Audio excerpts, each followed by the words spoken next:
Hi everyone, hope you guys feeling fine.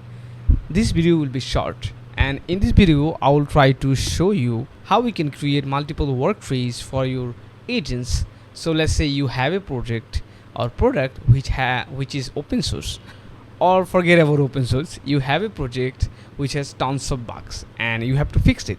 So what you can do, you can create different work trees for different bugs and run agent for those specific bugs, because you cannot just run one agent and just stay until it complete that specific task.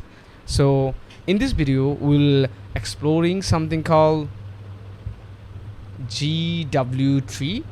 Okay, this one, and it has a documentation, this one. If you go there, so what you can do, you can just copy this GitHub link and ask Claude how you can install it. That's it, nothing else. Okay, nothing fancy. So you just have to install this. I'm using Ubuntu right now. I already installed it. I am in these projects right now. I already installed it. I am in these projects right now. So this is the two branch that I have done. One is a fix colors for UI layouts, and another is you can say fix blocks code, and you can see that branch name over here and over here as well. Okay, so what you can do, we can check how many branch we have just using Git Worktrees list.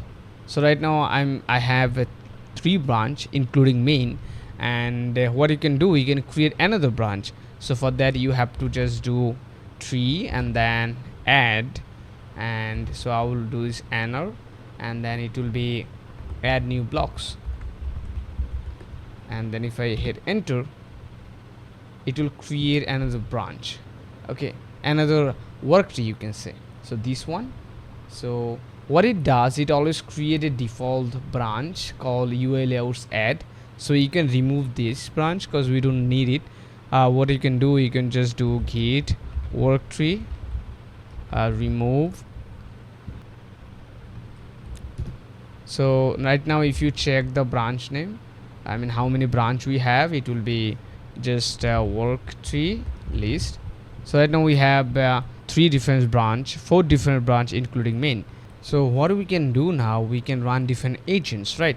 So if I go there, we can use Claude here in this branch, and we can use command code here, this branch. We can use a free open source model as well, and for this branch we will use command code as well, cmd. Okay, proceed.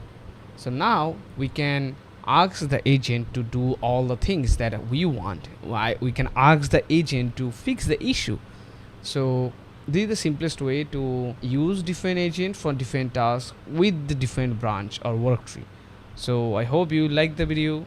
I will add the link in the description so that you can use it. See you in the next video. Bye bye.